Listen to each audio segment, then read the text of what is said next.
अ, कभी ऐसा होता है, many time it happens like in YouTube I search for atheist videos, someone who doesn't believe on God, in God, someone who says that hard work is everything, just believe in your karma. Why you are believing on God, grace, blessings?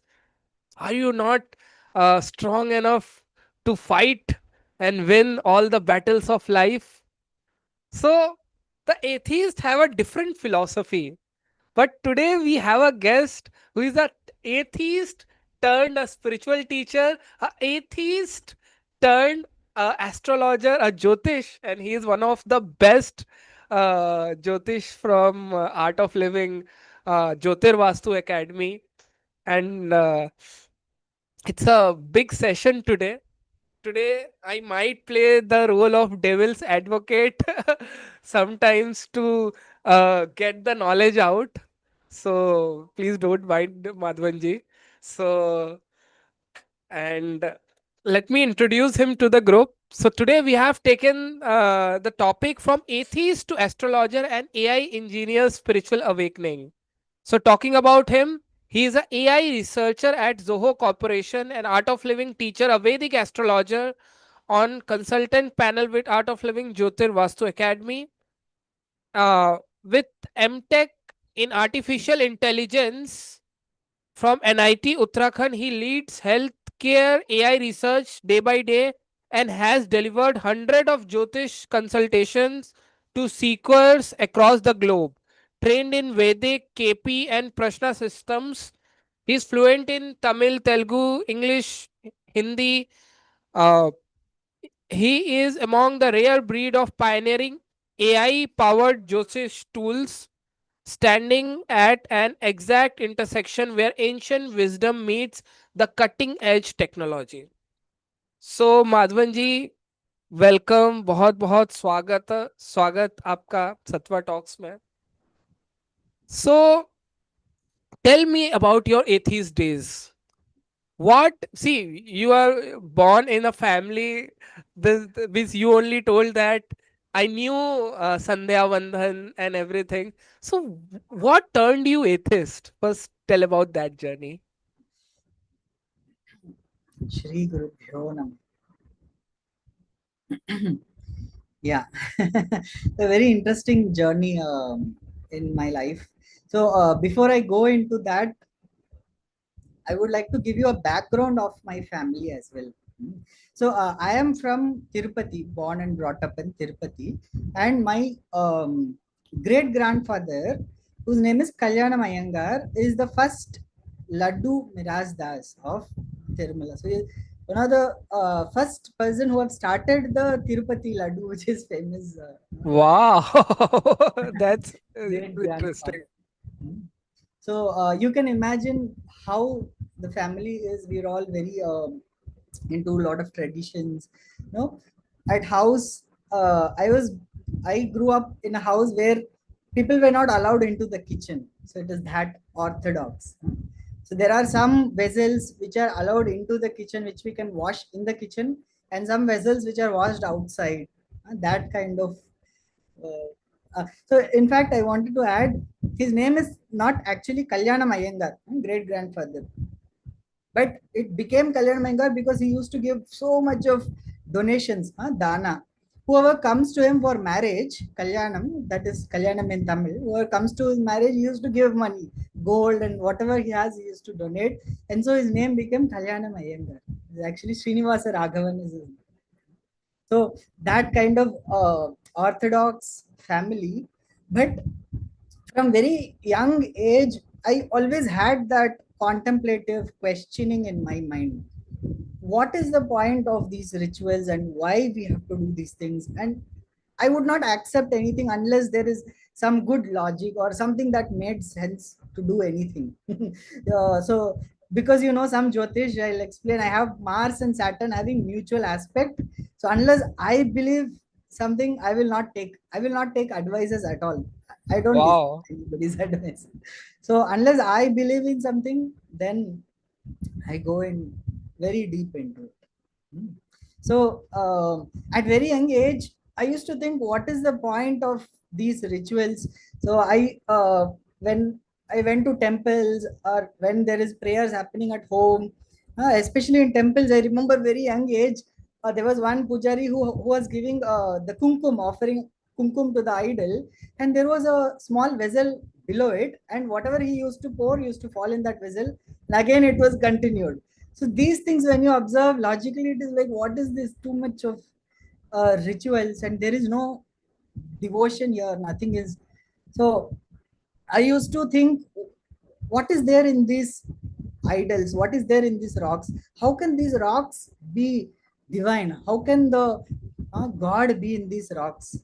But it was not the atheism of rejection. I was not rejecting everything blindly. I was more contemplative atheism. I was not following any rituals. I was not following anything that I did not think was proper. That kind of atheism. It was not only to the religion I was born into, it was to all the religions. I used to go to churches and see what is happening there. I used to try to understand what is Islam as well as a religion. In general, atheism towards all the religions, but the spirituality was always there. I always thought that there is some energy that is all with everyone, with everywhere, and that energy cannot be in that one rock, it cannot be at that one space, it cannot be in that one person, it has to be everywhere. Like how even in schools, when I listened to physics, I used to contemplate on that, where energy is not destructible, energy cannot be created. Then I used to think, if it cannot be created or destroyed, it means it has been always there. The whole energy is always there, and that energy is God. That is infinity. That is what we have to think about and contemplate. So it was more logical atheism at my very young age. I would say at least till 8th, ninth, or 10th class, in my till my school time. Of course, the biggest question that everybody asked when they saw your YouTube title, my family, cousins, my friends, everybody's question, how are you an atheist? Nobody knew that I used to be an atheist at very young age. But logically speaking, like there are so many rituals, there are so many traditions, to so many cultures, and sometimes there is a fine line between, okay, you are now becoming too much orthodox in something instead of being realistic. So how that shift happened? Like, okay, okay, means everything is not orthodox. What was the turning point? So for me, I think around my 8th or ninth, I started listening to the speeches of a very famous Telugu guru called Sri Chaganti Koteswar Rao. So that was my transformation, where he was explaining what is the point of these rituals, why we have to do these rituals. And so when I listened to him, listened to his Ramayana, when I listened to that Puranic stories from him, that really changed. You know how much I changed? I was doing Trikala Sandhya. I used to come in my intermediate 11th or 12th. I used to come back for lunch back at home, do my Madhyanika, afternoon Sandhya, have food, and then go back again, come back in the. I used to do Trikala Sandhya. I had the Nama. I used to wear the Nama every day.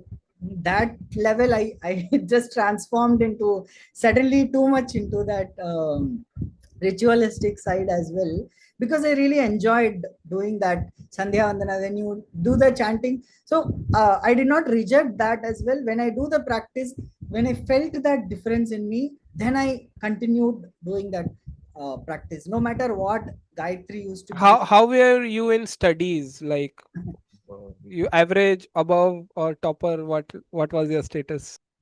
I consider myself as middle benchers, not backbencher, not forward benchers, but my friends always consider me as the topper.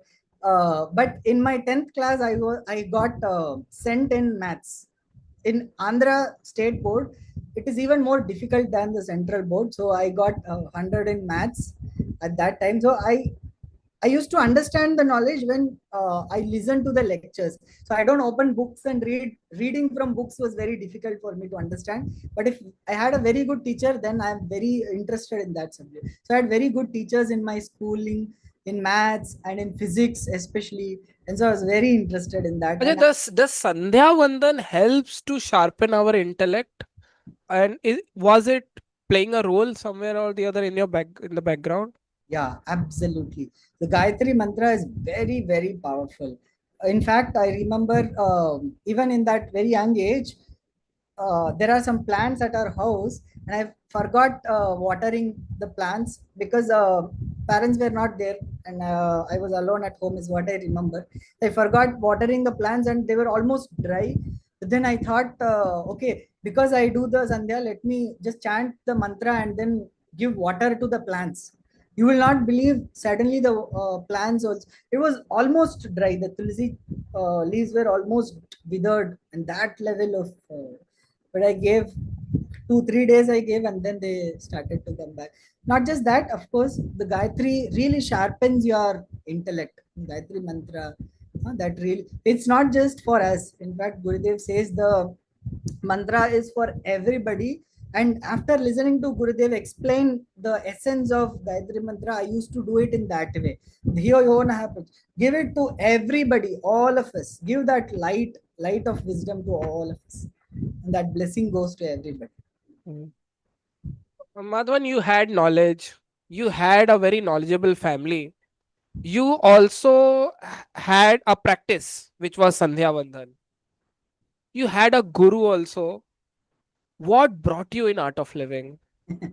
Yeah, I would say the way I came into art of living itself is a very mysterious story with lots of twists and turns. So I first learned meditation and even Reiki as well in my 11th, 12th standard, and I was also practicing Reiki as well. And because I learned meditation from one master, I did not want to go to another master at all. And my father, he's also here, Suresh ji. uh, so he's the one first who did the art of living program and the family, and then there was such a big transformation in him. So he used to come and tell me that I'm able to breathe so much better. My lung capacity has improved a lot. But you know how the intellectual, logical people, I used to think my brain capacity is enough for me, not lung capacity. I used to think in this way. And I was very, very, very reluctant to do anything related to art of living. In fact, I'll also tell you something very, very interesting. Uh, I was moved further away from art of living because of one incident. Around that 11th, 12th class, I used to listen to a lot of these knowledge about Guru and other spiritual souls and all these things. And suddenly there was one, I think, Bhaja Govindam lessons where I was listening and I was completely spaced out. You know how I was sitting, but I was completely somewhere else, lost, completely in that not the joyful or blissful thing where we are after the advanced course or after the session, but in that spaced out space where I don't feel like the body, and that kind of very weird experience. And my parents were very scared. What happened to this boy? So I used to sit in the hall, I used to eat food, nothing. For 2 days I was not speaking at all with anybody. I was complete silence. I was just sitting and staring at a long distance. You could imagine how scared they would have been. What happened to this boy? They, in fact, brought my friends and tried to bring me back or that kind of things. But then my father's teacher, Patu Amma, she is in the ashram. She came and There's she, a verse in like that, na Punarapi Jaranam, Punarapi Maranam, yeah, one of Jathare. my favorite. Means it brings that detachment sometimes. Yeah. So it was too much that I was completely detached. So even with my friends, I was giving Tattva Gyan. What is the point of all these things? That level of too much into it, you know. And then Patuma, who lives in the ashram, she is the teacher of my father as well. She came and she blessed me, and after she gave that blessing, completely I came back from that spaced out. Completely, I came to that body consciousness, and I was back. And I was so upset and so angry. I was thinking, oh, this is enlightenment, I have achieved it.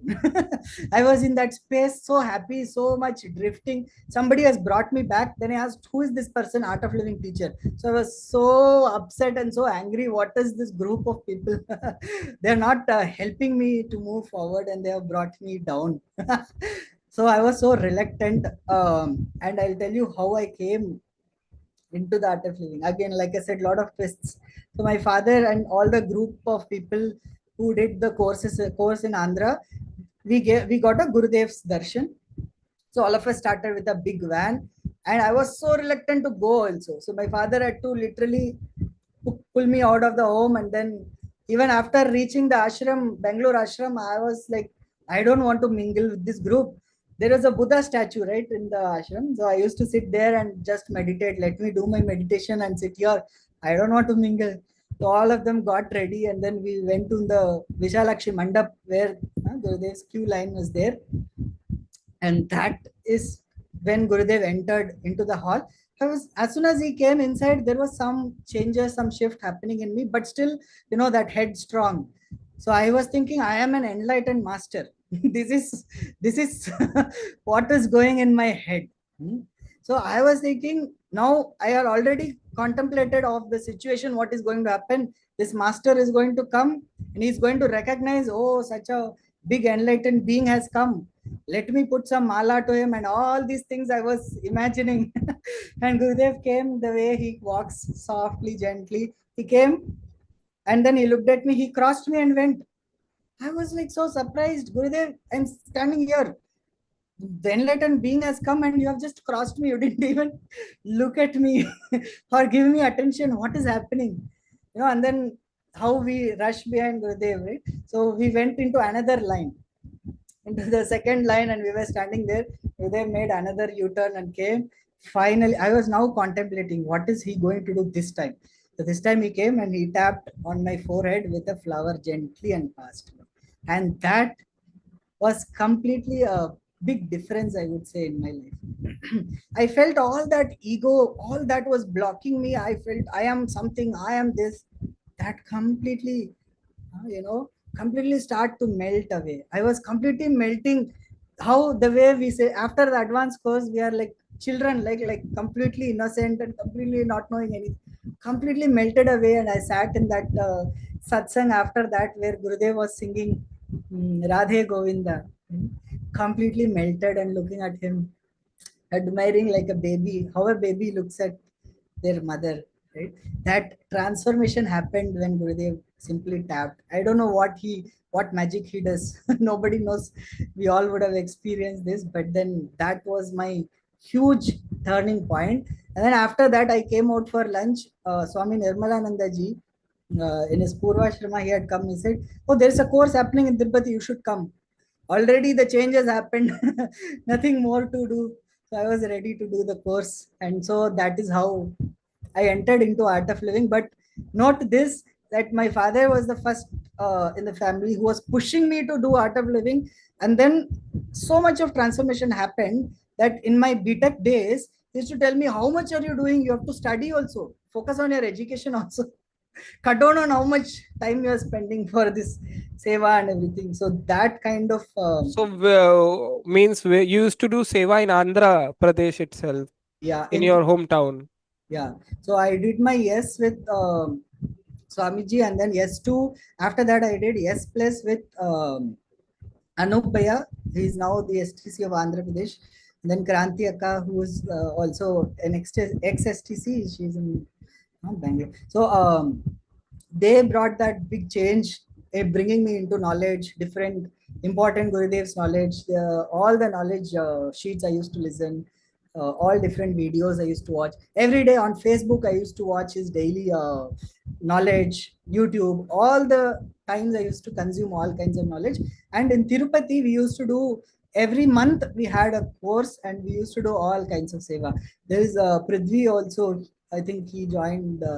So both of us, we used to do a lot of seva. There are a lot of exam stories, fun stories during our seva days. Please Crazy share some. stories that we used to. So I used to be very, very introversial, not open up, not speak with a lot of people, and so Prithvi is also like that. Both of us are like that, very introversial, and so suddenly we are asked, okay, go and talk with people, ask them to do the course. So we go, and there are people sitting in the park, and we are so shy to even open up and speak with them. So what I told Prithvi, okay, you sit there. I will give intro talk to you, and let them listen, and then we will ask them to also do the course. So that level of inhibitions used to be there. Forget about public speaking, forget about speaking in front of these people or YouTube live. Not even with one or two people we used to be able to open up. That level of inhibition. For seva we used to do everything day and night. We used to sit in the information center of Tirupati. We used to do a lot of seva there. Sometimes replace when Gurudev was coming to Andhra, we did a rail yatra. So sometimes day and night, morning 3 o'clock up to 3 o'clock, we used to shift stuff. And I was so done. I used to sit and sleep, sit and then just sleep. And Prithvi used to still continue some seva, that kind of seva. Sometimes there was one very interesting story that I used to share in my S plus courses as well. That I also ask people, don't be that crazy, that we used to prioritize seva over our education as well, over everything as well. So next day, Monday, we had a exam, very important exam. uh, on Sunday there is a course, final day. But final day we have to sit and make people play games and do a lot of things. As volunteers we used to do a lot of things. So I had a choice between these two. Of course we chose seva. I didn't find time to prepare for that exam. So whole day went by in that course. We were winding up late in the night. I didn't have energy. I slept. Next day morning, I was going from my in my college bus. I was going. So there was one of my classmates who asked me three topics, question on three topics. So I used to be considered like the topper, and so people used to ask me questions because he asked me about three topics. I quickly referred those three topics and explained whatever I understood to him. And then another person who asked me about a few things. I had to answer three out of five questions. And those three topics which he asked questions about, those three appeared on the exam, exact three. And so I actually scored full marks in that subject, that which I couldn't study at all. So that kind of crazy seva we used to do, lot of seva all day long. When we are in this spiritual path, we see like people going to temple, they pray, they believe on in the higher power. The higher power will help me. You are having a scientific temper also at the same time.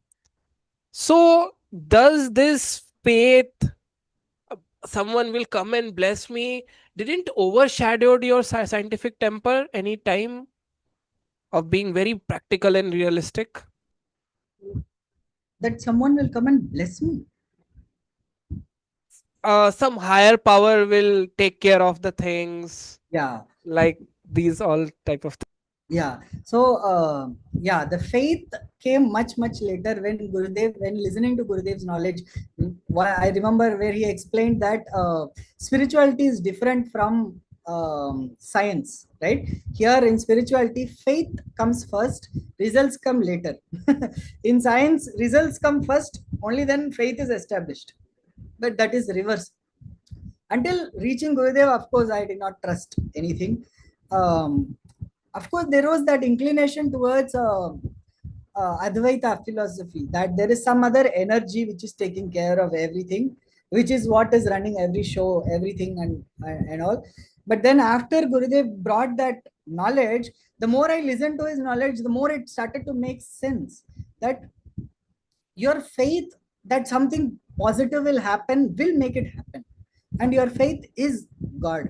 And I tell you, I'm so lucky. I feel myself as one of the luckiest people. I mean, I'm lucky to even be talking here in Sattva talks here. I mean, look at the people who you have, and here I am. I have somehow entered into the into the list of these big people.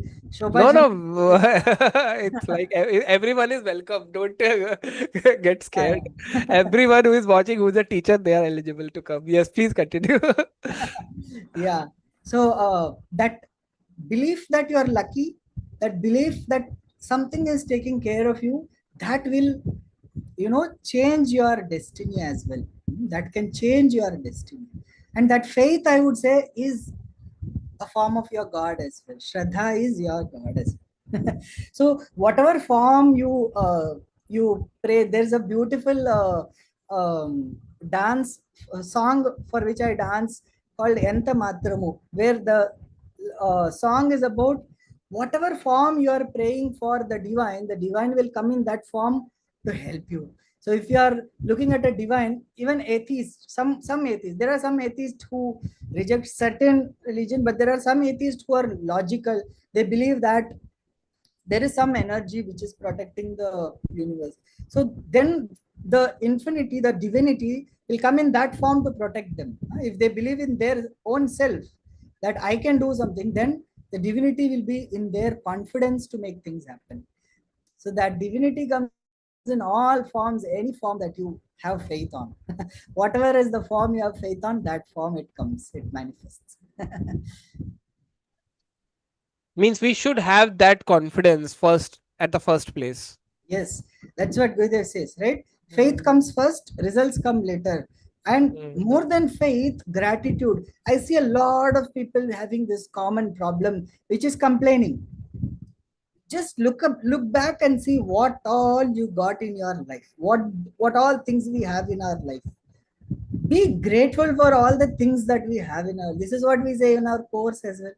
Be grateful for all the small things to big things, everything that you have in life. Then things will start to happen. Just that faith and that gratitude for what you have, and the faith that everything is being taken care, things will happen.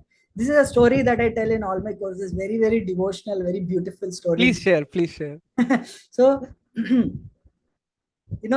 there's one devotee of God who such a faith of God. He has been praying and he has been going through his whole life.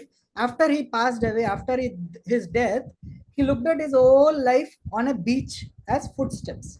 Lot of footsteps in different situations, like walking on a beach. And he noticed something. There are two sets of footsteps, one with God, one is God's footsteps, one is his own. And in few cases, there's only one footsteps. So he went to God and said, see, I noticed something very interesting. My whole life, you have been there with me throughout entire life. But I noticed one thing. Whenever I have big problems, major problems in my life, there is only one set of footsteps, and your footsteps are missing. Why did you leave me when I needed you the most? Then God says, you did not observe properly. That one footstep is not yours, it is mine. Because during those difficult times, I was carrying you. I did not even let your foot touch the ground. I was carrying you completely during those difficult times. So, with that faith, when that faith is there, that divinity, the infinity, in whatever form you pray, will be carrying you through all your troubles, all your difficulties. And you know what you should have to experience that is gratitude.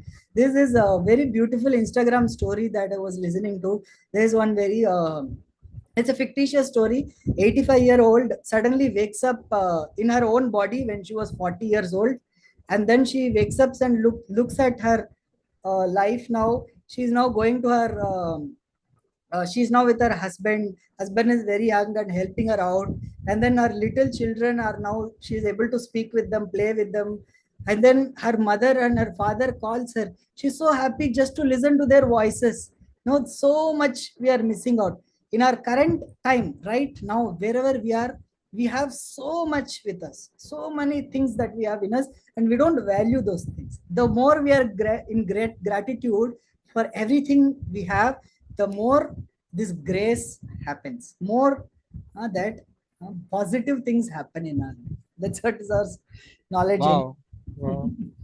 So you were doing a lot of seva and same time education was going on. How you then thought to become a teacher of art of living, and this 15 days, how you took it out? Yeah.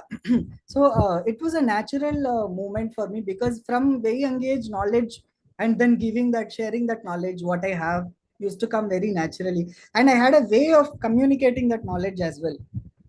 So often it becomes like a goal for us to become a teacher, is like a goal, but it is the starting point of your seva life. That becoming a teacher is not an end point, it should not be your goal. The goal is to do seva, is to reach a lot of people, is to help a lot of people want this knowledge, a lot of people want that relief, they want to learn that meditation, they just don't know. They are going by their daily life, daily stressful life, without observing what is going on in their own body, in their own mind. So many people are not aware of their own body, not aware of their own minds, and they need it. And so for me, from very beginning of the art of living itself, my teachers used to also be very very supportive. They used to say you have to become a teacher as well. That was a natural progression, but I could not become a teacher immediately, so I was only into a lot of seva. Through my btech I used to do seva, and then after that also I did 2 years of job. After that I did masters. Only after my masters I went for the ttp finally and became a teacher. But I always thought this should not be an end, this is not a goal, this is a beginning of a new life or a new direction in life, where we have to start and reach out to all those people who need that help in some way or another. The biggest beautiful seva that we can do to somebody else is to help them come out of their miseries, help them come out of their problems. And that is a beautiful thing that has Gurudev has given to all of us, to be a teacher and teach this knowledge. When we sit in the seat, you also know this, that knowledge just happens and it's not coming from us. Just to experience that space, we have to become the teachers of art of living. Of course, there are all kinds of people I believe in this call as well. So some who have not done art of living, probably some who have done and not practicing. So it is very important for all the sadhaks, for everybody to do some practices and move towards teaching this beautiful knowledge to as many people as possible. So Wow. my teaching came much much later. My journey into becoming a teacher came in my masters, after my masters. That time you were in Chennai with Sattva Loka that time. Yes. So after my BTech, so up to my BTech fourth year, I was in Tirupati. I brought up. I was completely with my parents. I was a day scholar, so completely in that closed environment.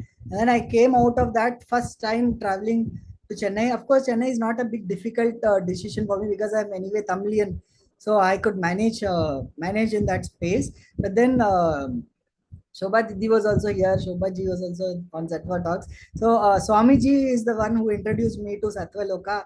Said you join with that group. That's a very good energetic group. You will also do good seva with them. And so actually from my place it's quite far away. It's like a hour and a half. Either way, I was in two different places in Chennai, and both the places it was hour and a half. But I used to travel. They had every Thursday there used to be satsangs at their place, but I used to travel, go there 1 hour. So I used to almost go near the end of the satsang. I used to tell joke with everybody that I come for the prasad anyway. I have the prasad and I meet everybody and then I go. Because I almost come near the end when Jai Jai Radha Ramana is happening, and then have the prasad and eat the prasad and go.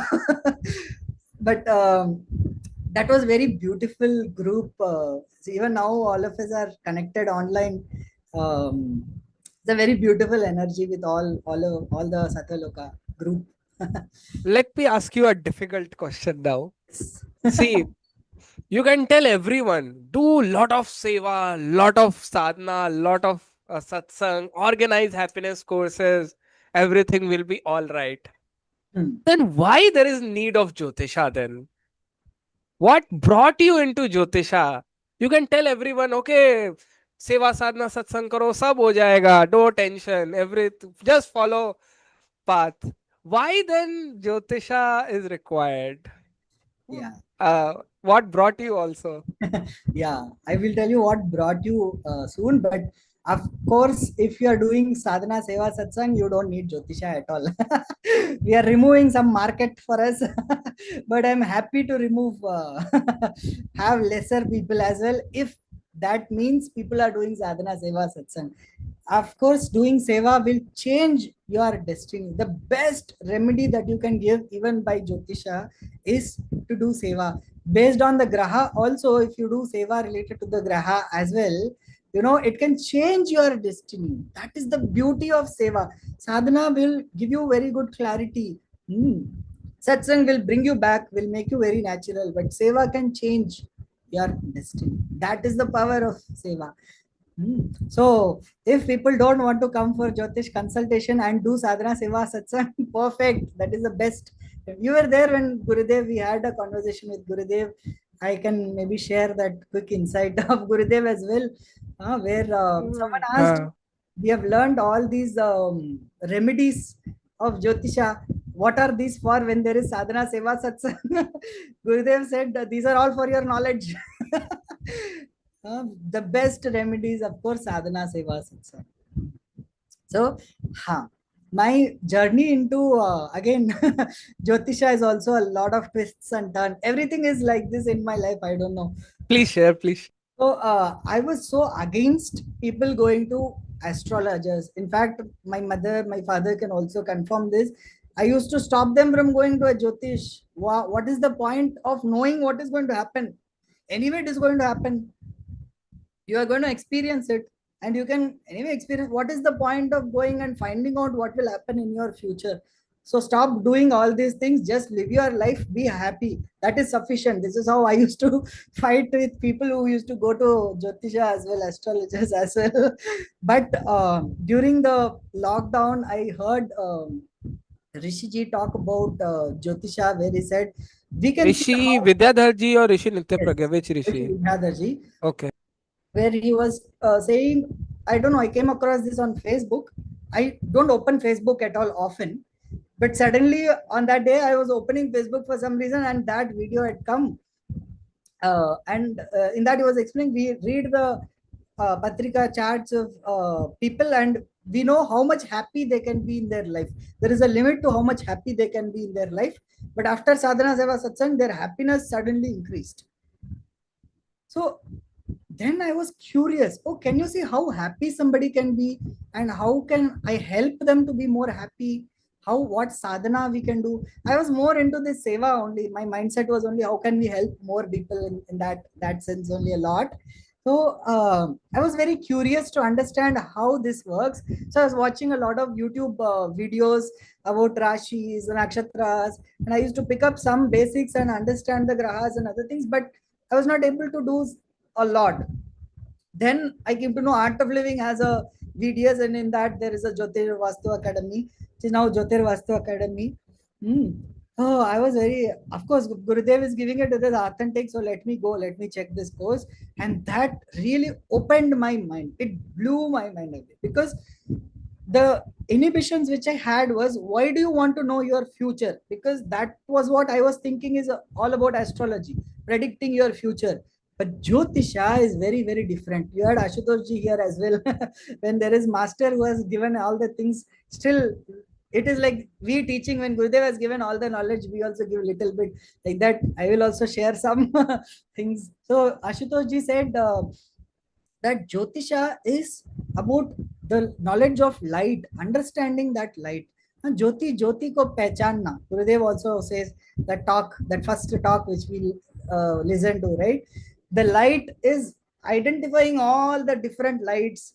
इसमें कितना तेल है, इसमें तेल कम है, इसमें ज्योति कैसा बढ़ाना है. So like that, Jyotisha is about understanding your own self much deeper level. And after understanding this beautiful knowledge, I was able to see grahas everywhere. That is what Ashutosh ji explains as well.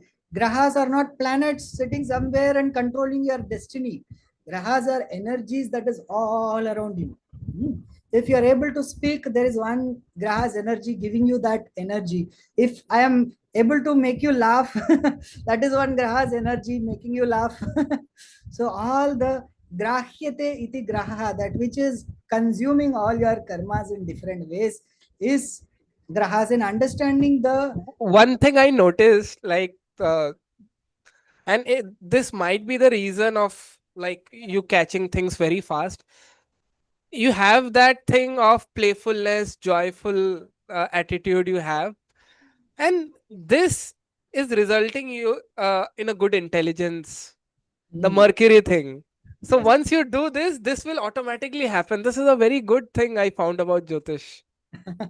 Yeah, that is that mercury also makes you too childish sometimes, but it also makes you so that is Gurudev.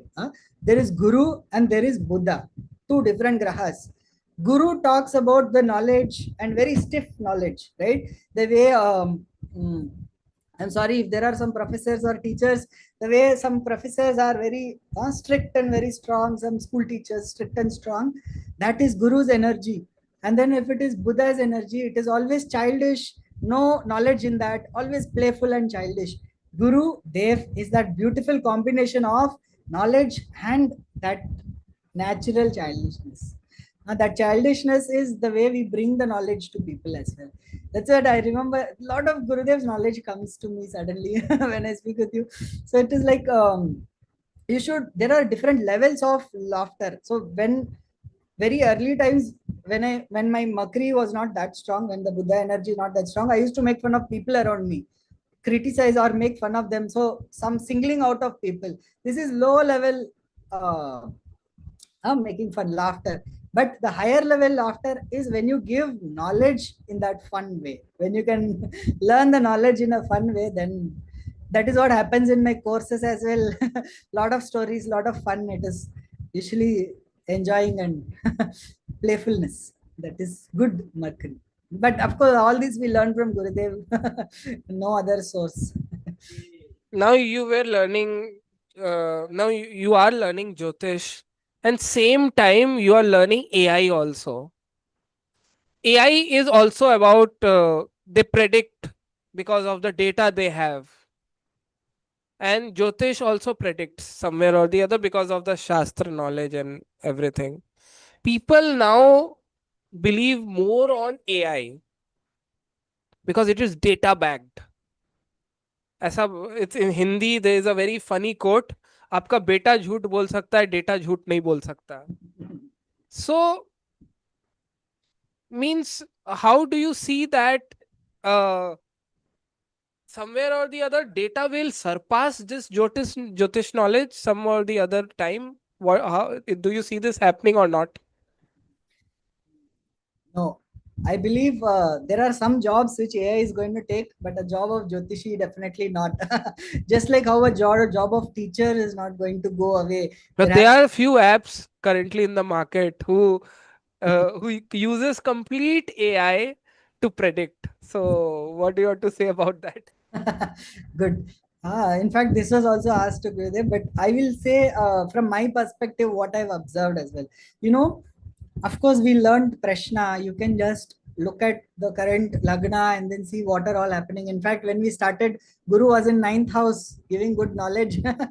So it was all very great timing as well. It was Tula Lagna as well. Venus is exalted in sixth house as well with Saturn and Sun. So anyway, so the prashna, when it comes, when you ask a question, from that time when we sit and do that, especially Jyotishi who is doing a lot of sadhana. Acha, for a layman, can you explain Prashna because they will not understand this? So prashna literally means question. Often the questions that come in is that we want to ask a Jyotishi. That comes especially when the grahas are pushing us. So if there is a straightforward choice, do I have to eat bread or do I have to eat a rock? It's a very simple choice, no confusion. We will eat bread. But when there is a choice between two equally important things, do I have to have bread or some other good rice item, whatever, then this is two graha energy pushing you in two different directions. So at that point, when you're about to ask that question to a Jyotishi, especially somebody who is doing a lot of sadhana, that grahas will indicate in the current chart as well. So if I put the current chart where the grahas are posited, I we can also, you have seen our masters, some of our teachers in Jyotir Vastu Academy, they can even tell what question you are going to ask before they come ask you the question. Oh, mother's health, some problem in mother's health. So we know where the moon is, and we can, because that grahas are creating that confusion between you, giving you two choices, and we don't know what to do, and that is indicated in that current chart, and so we use that and see. So I have seen practically as well, when I open people's chart during the consultations, when people ask those questions, I see completely different things. I see, based on what they're asking, based on their energies, I can see a lot of different things, and based on that I can answer so deeply. But after that consultation, if I open the same chart, I'm seeing completely different things. I cannot understand, I cannot calculate what is happening in the chart. So this is a play of energies, the play of graha energies, when you are asking the questions and as a Jyotishi who is answering. So this requires a human, a sadhaka, who is understanding these energies on deeper level and able to understand and interpret. Let me tell you very interesting thing. When people ask how many consultations did you do, of course your information says hundreds of consultation. I would say I did only 2 consultations. They're very strange to hear, right? What happened is that, what happens in a consultation is that I sit, I meditate, and let the infinity answer it through me, just the way how we do the courses, let it happen through me. So there are only 2 cases where one day where I did not have time at all to do it, so I had to sit and do. It was a matchmaking, last moment I had to do, and there was a big trouble because of that matchmaking. I made some some confusions happened because of the story as well. So that is one consultation that I did, and then there's a second consultation. Luckily, they were not happy, but luckily it went by. All the other consultations happen through me. It is not I doing it. So I did only 2 consultation. All of the other just happened. And when that kind of bhava, that AI cannot give, of course. Gurudev has a different meaning for AI altogether. We know that. Hmm. So AI does take a lot of jobs. Of course, there are a lot of things that AI can help us. In fact, that is what we are all working on as well with AI. We can use these AI tools to quickly do many of our calculations very easily. Even a software can do that. But the presence of a sadhaka, a jyotishi, who can understand your light and bring that change in your energies is very important. Hmm. uh, as we see that for the world events, there are many predictions coming out from different type of jyotishis. They have been practicing for so long, and when we see that there is a contradiction, why everyone is not saying the same thing, then the people start doubting it. What do you want to say about this? Very difficult and interesting question. But it's good that you ask such interesting questions. you know we go to a jyotishi or an astrologer with the mindset that they know everything and they are completely perfect, and so every astrologer or every jyotishi has complete knowledge of everything. This is the mindset with which we go. Of course, that is not always true. That is why even Ashutoshji says there is a Jyotishi and there is an astrologer as well. So sometimes where there is not, especially when the sadhana, when the spiritual wealth, the spiritual knowledge that we all have in the art of living, when that is lacking, often the direction goes away. In fact, a lot of times Gurudev also said this, that because of a lot of these astrologers, the whole field has a bad name, right? It has become a very different field. Some people use this to do some homas, some out of the box remedies. Let's do this and this will work. Even for vastu, break this wall. People say this wall is supporting the roof. I cannot break this.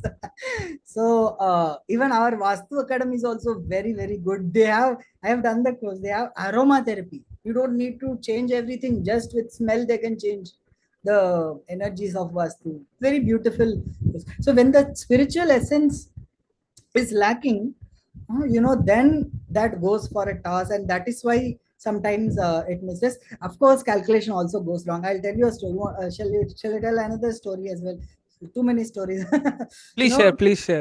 in Mahabharata, Sahadeva is considered, right, somebody who has a lot of Jyotish knowledge. I think Sahadeva. So who has a lot of Jyotish. In fact, Duryodhana had come to him to take a muhurta for the war, and it was given, Abhijit muhurta was given, and then Krishna himself was scared about that muhurta, and he had to do some maya to change the time and start the war at a different space. Such beautiful Jyotish knowledge he had. But then when Karna was fallen, when they came to know that Karna is their elder brother, Deva was so broken. He went to Krishna and was like, after knowing so much of Jyotish knowledge, after knowing so many things, I still could not know that this is my elder brother. How did I miss this? How could I have missed this? I want to completely give up on this Jyotisha. I want to give up on this knowledge completely. Then Krishna said, no, no, don't give up on that. Understand that even if you have this much of knowledge, you only have 95% of control of understanding. The 5% I keep in my hands.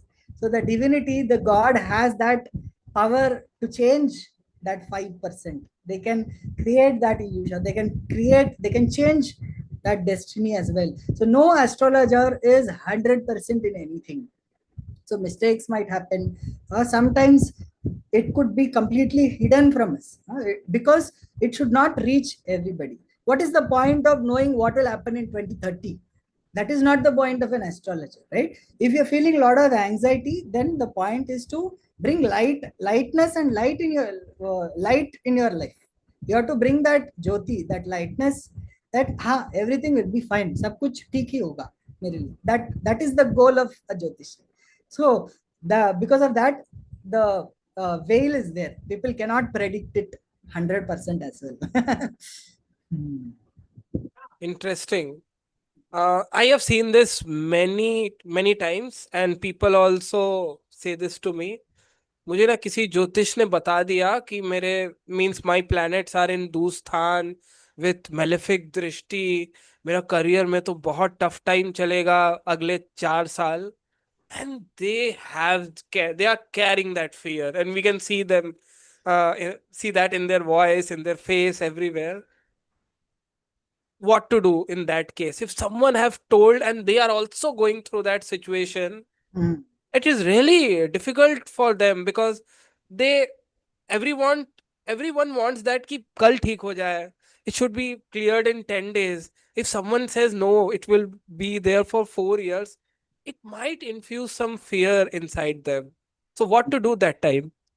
Yeah. So this knowledge has to come both ways. Even for Jyotishis, astrologers also, they should learn how to give bad news as well. There is the knowledge that Gurudev also tells this story, right?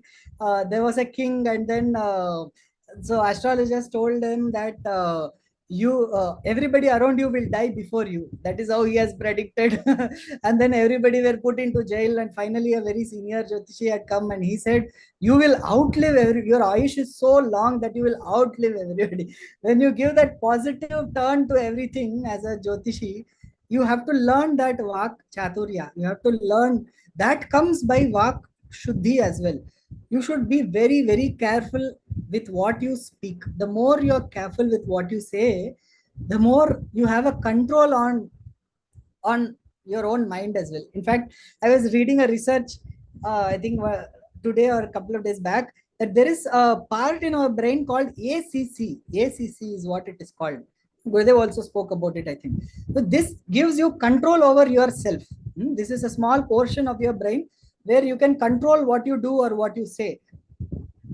And that will become stronger if you control yourself. So for example, someday we feel like I don't want to do sadhana, so much of work, so much of things to do, my schedule is full today, I cannot do sadhana.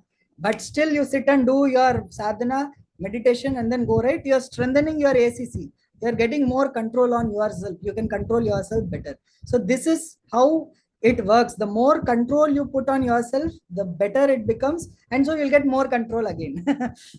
So Vak Shuddhi is very, very important for Jyotishis at one side. On the other side, people who are very scared about their karmas also.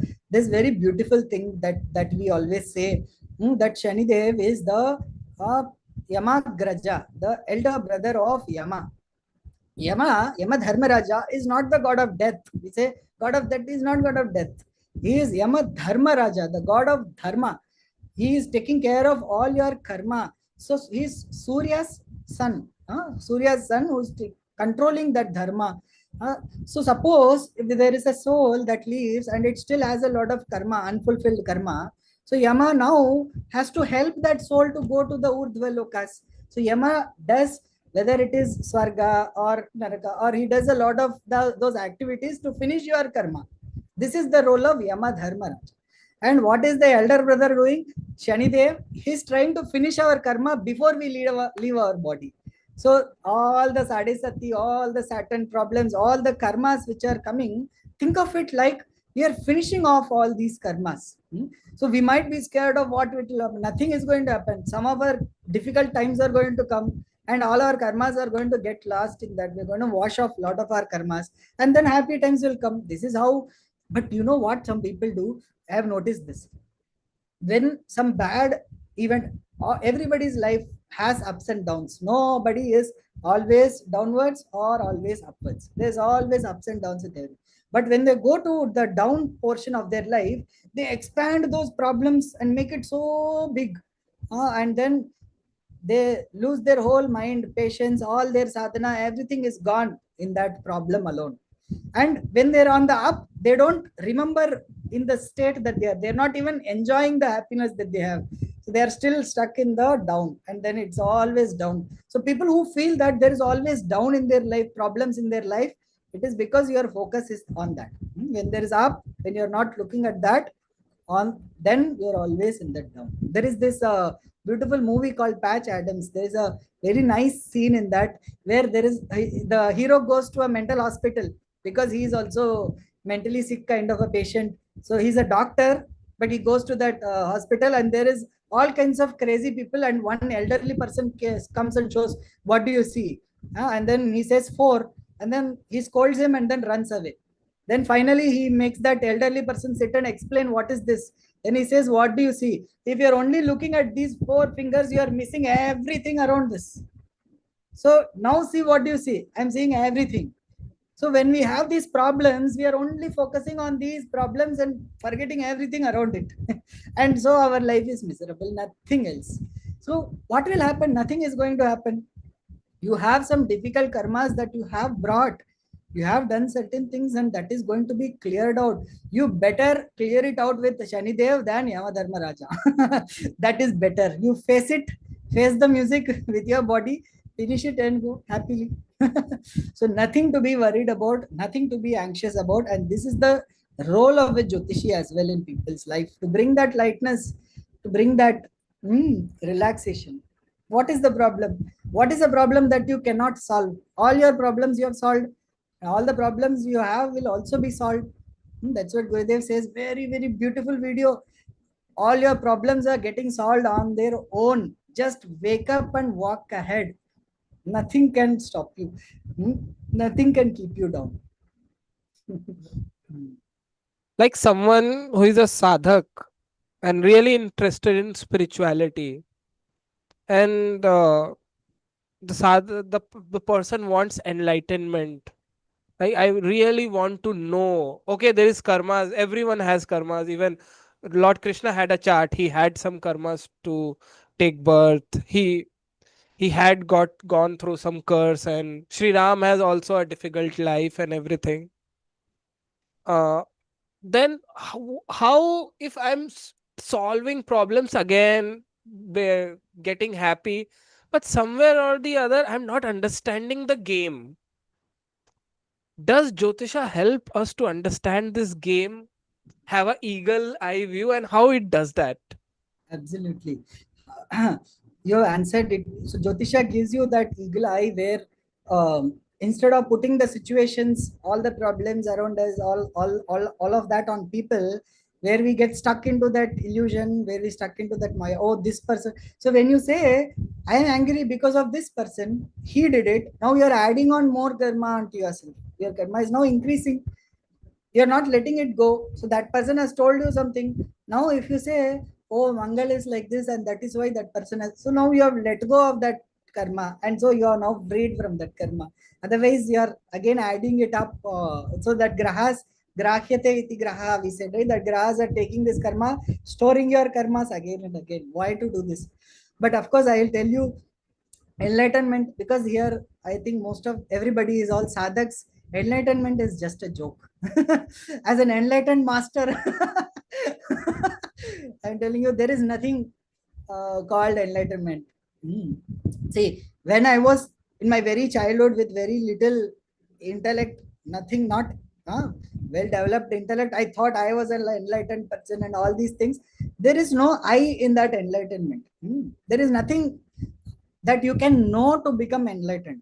So there, I should know this, which means there is one I, and there is an object of your perception. So I will know this, then I will become enlightened. That means you will never become, reach that state.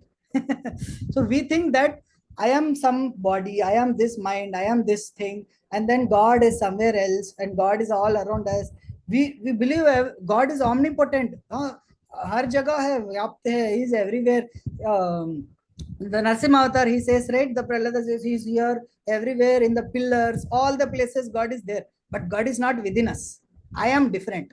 Right? That is our conception, and we have never broken this concept. I am separate, and then God is separate. If God is everywhere, God should also be in you, right? You are also part of that infinity. You are also part of that divinity. So divinity cannot know itself. How can it know? Knowing is a different, uh, you know, I don't know how to even explain it.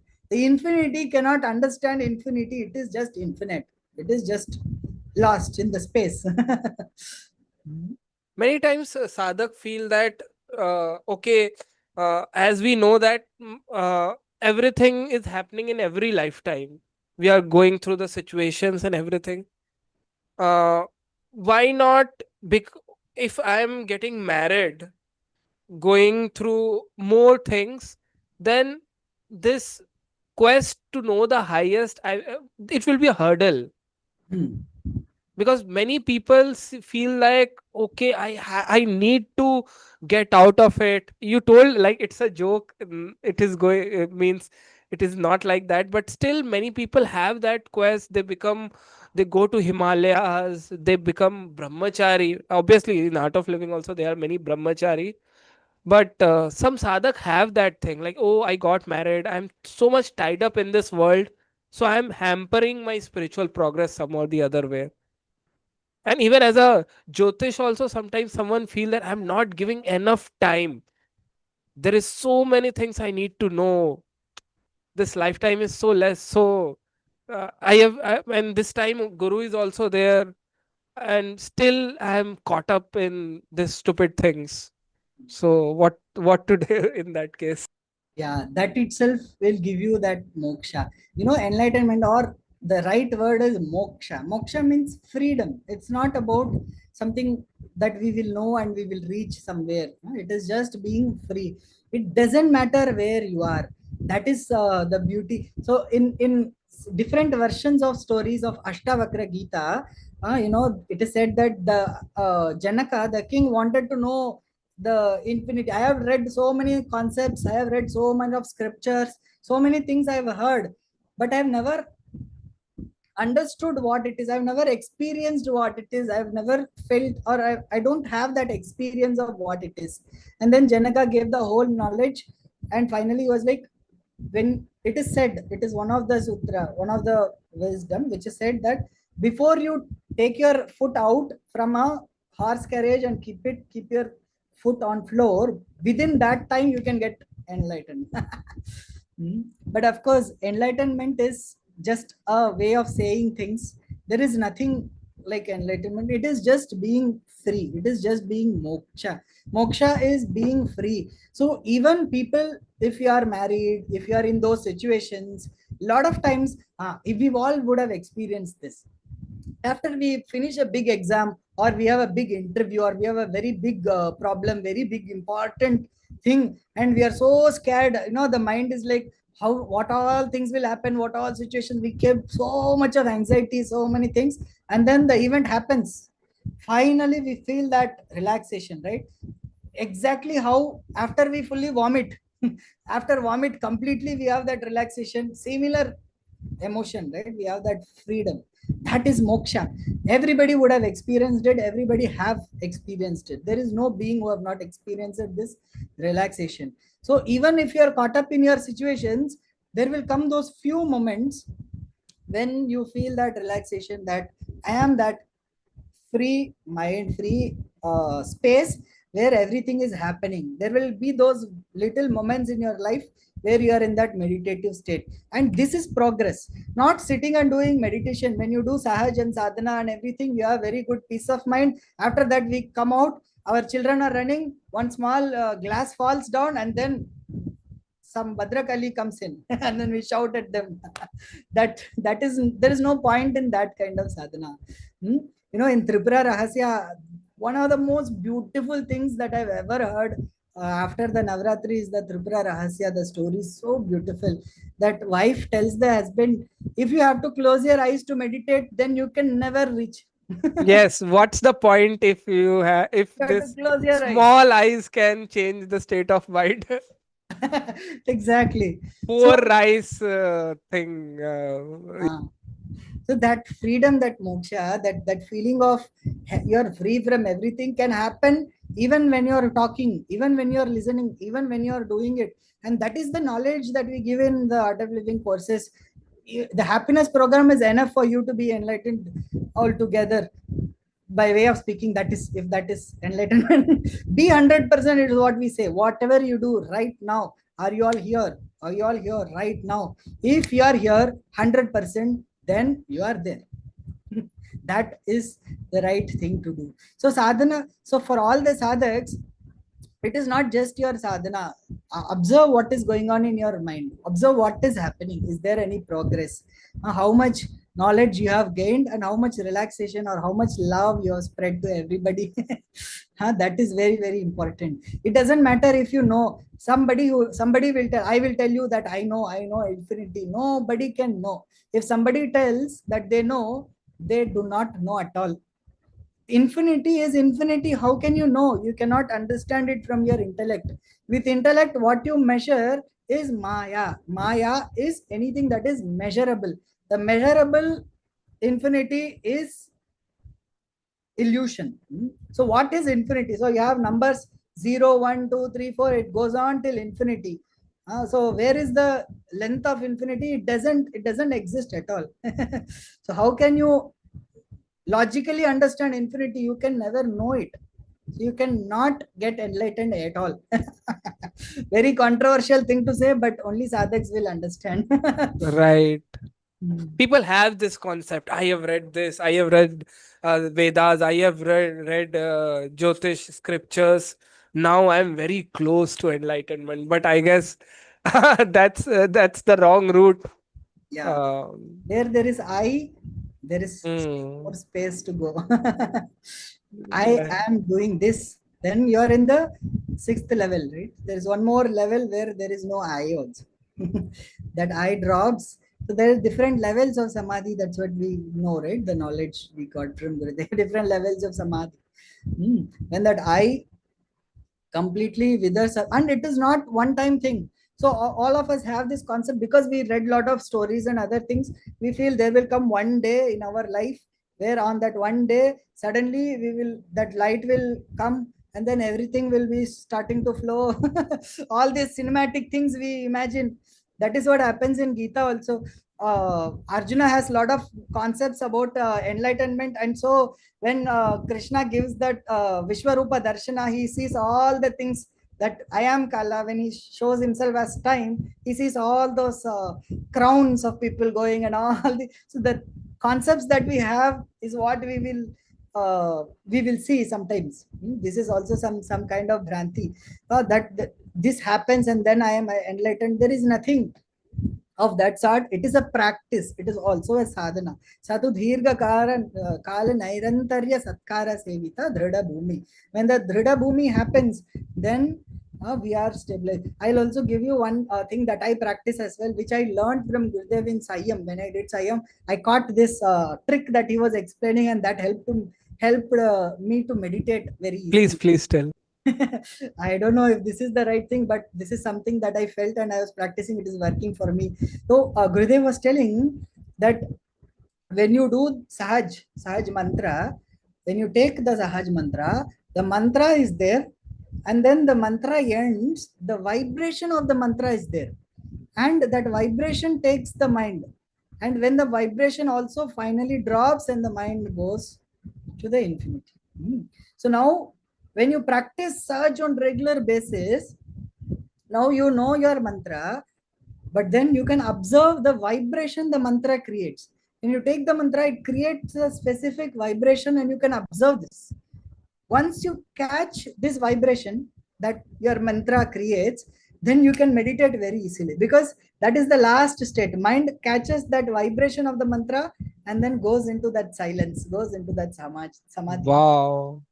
Wow. This is what Gurudeva, I thought this is what Gurudeva was explaining, and so I practiced it. Now you will be able to meditate because you know that vibration, and you can just meditate while doing other things as well. While you're so suddenly you feel very stressed and you have a lot of work to do, just remember that vibration also you can meditate. I don't know if this is the technique or something, but this is something that works for me. Wow.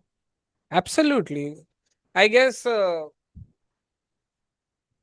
the the more I have learned Jyotish, the more I have I'm practicing Sanyam too. Also doing this Gayatri Japa Sandhya Vandan. I personally feel that I'm not accumulating so many things. I'm getting more free.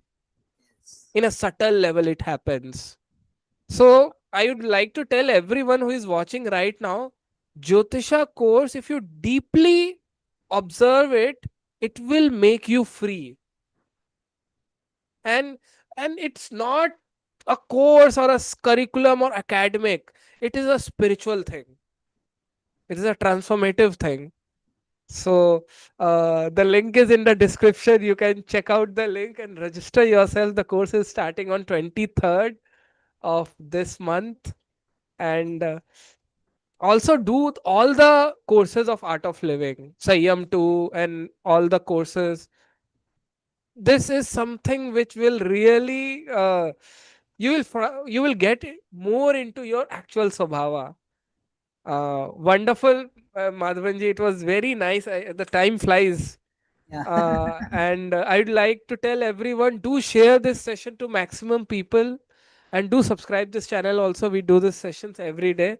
Madhavanji, any last message you want to give to the people who are watching it right now? Yeah. And please come often, because you have a great knowledge, and it's every time you are speaking, I always feel that divine energy coming. So you have a lot of blessings of Gurudev and all the Devi Devtas. You are from the land of Tirupati, so it's a high energy place. So we can feel, we all can feel it. Yes. Yeah, no, it happens through me, like I said. So if my close friends, family, they will tell you all completely different story altogether. Yeah, I am married, my wife, and I have a kid as well, a little kid as well. So they will tell you, if you should ask my wife how much divinity she can say. Of course. So I just wanted to share that sadhana is very, very important. Recently, when I interact with a lot of people, I come to know that because of this difficult time or whatever, even Jyotisha wise, a lot of people are pushed away from sadhana. I've noticed that whenever there's very spiritual time, little bit of sadhana if you do, you will get very good merits. That is when people don't do sadhana, they skip their sadhana. So now is a very, very spiritual time. Now is the time for everyone to stick to their sadhana schedules, doing sadhana regularly. however it is, whatever meditation you could do, however you could go into that space, that's very very important to stick to your schedule. The way I work, like I said, ACC of the brain, the way I work is, let me just do 5 rounds of bastrika and then just directly start kriya breathing. That is how I convince my mind. And then when I sit, I will start doing first day, second day, third day. I will do the whole process. So that is some process you can do and try. Gurudev said, of course, take all your feelings, throw it into a dustbin and just do it, huh? Like that, do some process, bring your mind, stick to your sadhana, very very important. Thank you so much, Madhavan ji, for coming and sharing this wonderful session. Jai Gurudev.